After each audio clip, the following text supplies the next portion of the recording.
Yo, what up Cold Nash? It's Cold Lefty. Today I have 8 WorldEdit tips to help you build quicker. Before we get into the tips, please make sure to like, comment, and subscribe. That would be beautiful of you.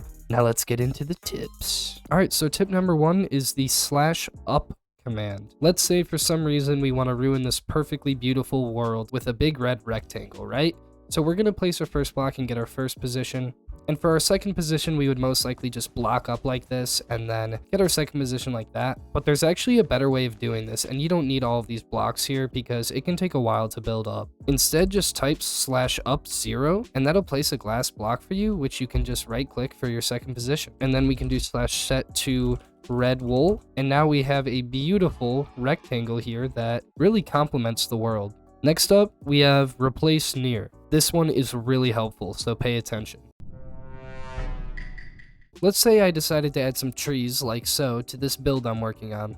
But I changed my mind and I actually don't want oak trees here. Well, Cold Lefty, can't you just use /set to get rid of it? Well, of course you could use /set or /replace, but replace near is actually much quicker. All you have to do is type /replace near, and the next value is a number of how big the radius of your selection will be. These trees are pretty spread out, so let's just do 100 to be safe. Next, let's just type oak log and then do air as the replacement, and that got rid of the oak logs. If we repeat this command and just do oak leaves, air, all the leaves go away and our trees were never even there. One thing to note though is if you do too high of a radius and attempt to replace a block that is really common around you, well then your game just may crash. Please perform this command at your own risk. If any of you fry your PC, I am not legally responsible. Okay, so the next tip involves percentages when you're replacing blocks or creating blocks. Let's take this cave here, for example. It's cool, but it's made out of all dirt. It'd be nice if it was stone, but it'd be even cooler for a scenic effect if it was a bunch of different blocks which were randomly placed. But Cold Lefty, that's impossible. Actually, no, it is not.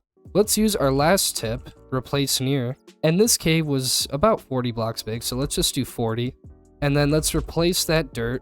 And here comes the trick. You can actually use percentages for blocks and get a really cool randomized block effect. As you can see, this looks really cool. This could definitely be useful for making an adventure map or something like that. Or if any of you guys like to break rules a lot, you could use it for pranks. The next few tips have to do with terraforming, but they also can be used for whatever you can imagine. So I see a lot of people doing terraforming with a sphere brush, but this is not the best way, and there's actually a way to make better looking mountains or hills. Instead, use the cylinder brush. This brush is essentially going to make a cylinder made out of stone with a radius of 4 and a height of 4. Here we can see we can kind of get a more gradual layer here that we can eventually smoothen out. And that brings me to my next tip actually, which is BR Smooth. BR Smooth is one of the best tools for terraforming, and it can turn your mountain from this to this. So BR Smooth is actually a pretty easy command. That's all you type in, and then you do pretty much like the radius and almost like the strength level of how smooth your brush will be. Now that we've set our brush, we can just start smoothing this out and pretty much connect it with the ground. It's really just a matter of clicking it and messing with it to get the perfect mountain of your liking. But now we have something that looks a lot better. So moving on to our next terraforming tip, we have mask. Mask is actually really helpful for all of WorldEdit. So that mound we made earlier looked good, but I think we can do better. Let's say we want more of a hill with some grass on the top of this stone. Well, if we were to do /br sill grass block 4, when we try to use this brush over the blocks, the grass kind of overlaps and goes above the edges, which we don't like. Well, after setting that brush, if we do /mask and then the block that we want our brush to only affect, in this case it's stone, we can now use our brush to cover the stone and the top layer of our hill. There's other tricks too, like changing your brush to have a height of 2. So when you click the bottom block, it actually does that and the top. This is especially helpful because let's say you paint all of this stone here to be grass, but 2 blocks of grass kind of looks weird. If we just do game rule, random tick speed, then temporarily change that to a high number, that bottom layer of grass will turn to dirt. And as you can see, our mountain or hill is starting to take its form. Now, once again, with some simple smoothing from our BR Smooth brush, we can make a really nice looking hill / mountain. And voila, here's the final product. Next tip, if for some reason you want to fill a selection but make the inside hollow, you can just use the /outline command, and it's super simple. all you have to do is use your wooden axe tool to get a selection. My first position is there, and I will do /up to get my second position. Now all you have to do is simply type /outline, as well as the block you want to outline your selection. So as we go in here, you can see that we have a hollow selection. Alright guys, you made it to the last tip. If you made it this far into the video, make sure to comment easy and then also subscribe and like the video.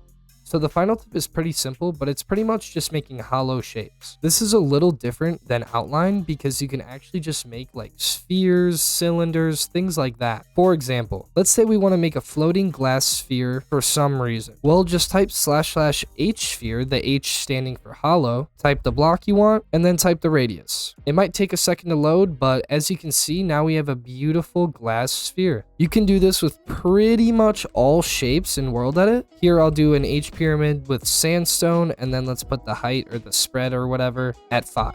Whoa, it's dark in here. Okay, yeah, so now you can see how it makes the pyramid, but it's hollow inside. So if you want to make an Egyptian build with a tomb or something like that, you could easily do that with WorldEdit. Alright guys, thank you for watching. I hope all of these tips can help you in some sort of way. It definitely took me a while to pick these things up when I first started learning WorldEdit, so hopefully you can learn it quicker than me, because I'm pretty dumb. The biggest thing to remember is that you are only limited by your imagination. Anyways, that's all I have for you guys today. My name is Cold Lefty. You guys have a good one.